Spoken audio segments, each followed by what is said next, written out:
Hello everyone, Mallory Reeves here. Today I'm going to be giving you a short description on social cognitive theory, otherwise known as social learning theory. Now I'm going to start off with a description, move into its major components, and then I'm also going to touch on its uses in nutrition and its use in disease prevention and promotion. So first off, social cognitive theory basically describes how an individual's behavior is determined by the constant interaction we have with our environment and other personal factors such as behavior and cognitive factors. Now, behavior factors include things such as skill, practice, and self efficacy. Now, self efficacy, which is also one of the major components to social cognitive theory, is an individual's confidence and belief in performing a task and overcoming them. Now, we also have the cognitive factors, as I discussed, and those include things such as previous knowledge, expectations, attitudes, and belief. And then lastly, we have environmental factors, which I'm sure everyone is kind of aware of and is also another key component to social cognitive theory. And basically, environmental factors are anything that is physically external to the person's body, whether it be social norms or people themselves, such as family, friends, or an individual on the street, and then also access in the community. So basically, what goes on in your community, aka environment. Now, basically what social cognitive theory describes is that these factors are constantly interacting with each other and having an effect on each other. So, for instance, if something happens, an observation is made within an environment, it will likely have an effect on that individual's behavior. Say, for instance, you see someone shoplifting and you think, well, I know that's bad.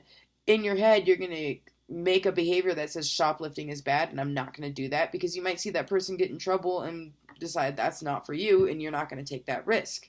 Now, there's quite a few components. As I've discussed, environment is one, also self-efficacy.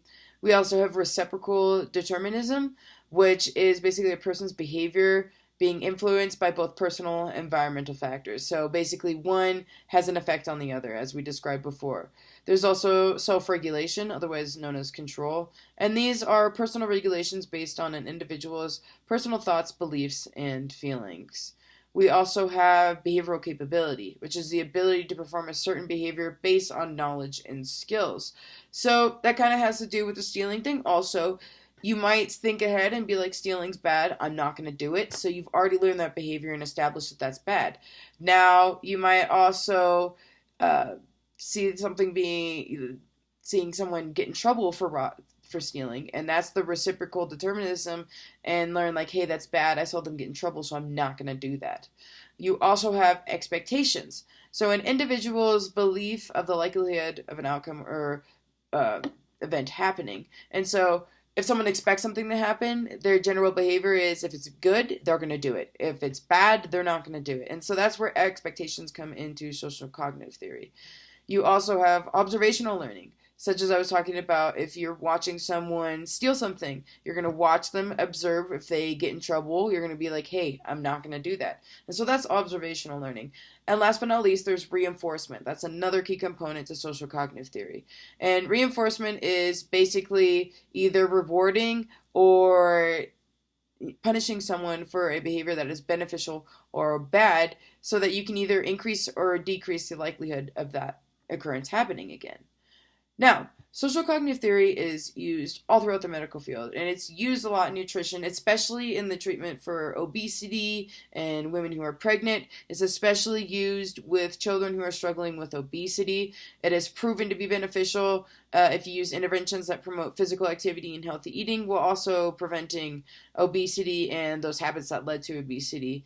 It also teaches children why nutrition is beneficial and why exercising is beneficial, and helps adjust their behavioral factors that cause them to gain weight. So that's very useful, especially in children when you're talking about nutrition.